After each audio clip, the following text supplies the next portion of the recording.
Une synapse neuromusculaire est une zone de contact entre un neurone moteur et une cellule musculaire.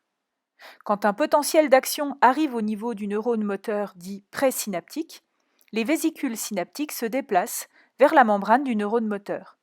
À l'intérieur de ces vésicules, on trouve des milliers de molécules de neurotransmetteurs. Il s'agit ici de l'acétylcholine. Les vésicules viennent alors fusionner avec la membrane du neurone moteur, ainsi leur contenu est libéré dans la fente synaptique. L'acétylcholine vient alors se fixer sur des récepteurs spécifiques situés sur la membrane postsynaptique de la cellule musculaire.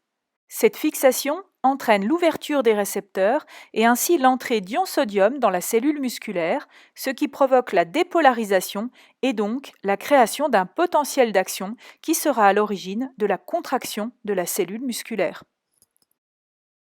Visualisons le récepteur à acétylcholine grâce au logiciel LibMol. Recherchez dans la librairie de molécules le récepteur à acétylcholine. Puis, dans les commandes, colorer par chaîne. On voit ici que le récepteur ressemble à un canal entouré de 5 chaînes de nature protéique A, B, C, D et E. Si on ouvre dans le logiciel le complexe formé entre l'acétylcholine et son récepteur, on retrouve, en colorant par chaîne, les 5 chaînes protéiques du récepteur. Mais comme l'acétylcholine n'est pas de nature protéique, on peut la visualiser en cliquant ici pour masquer les protéines du complexe.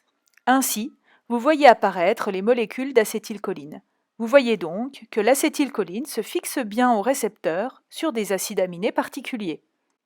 Nous avons vu que cette fixation de l'acétylcholine entraîne l'ouverture d'un canal.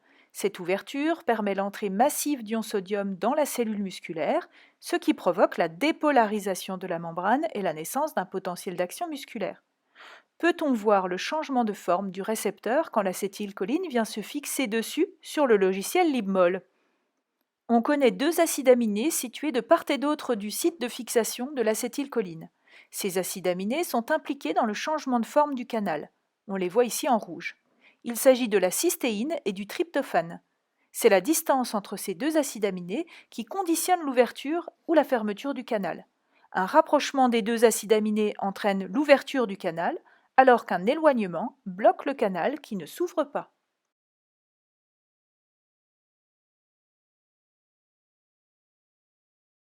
J'ouvre la séquence du récepteur nicotinique à l'acétylcholine. On a donc ici le récepteur seul qui n'a pas fixé d'acétylcholine. Puis, je cherche dans les séquences protéiques du récepteur les acides aminés tryptophane et cystéine. Pour cela, je désélectionne tous les acides aminés en cliquant sur Inverser. Puis, je cherche les tryptophanes en position 149 dans les chaînes A et D.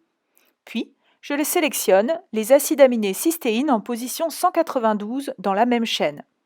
Je les colore en rouge, puis je masque le reste du complexe en cliquant sur Inverser, puis Masquer. Il ne reste donc plus que les acides aminés sélectionnés. On peut alors mesurer la distance qui les sépare. Pour cela, cliquez sur Mesure en haut à droite, puis activez les mesures. La mesure se fait entre l'atome de soufre de la cystéine et l'atome d'oxygène du tryptophane.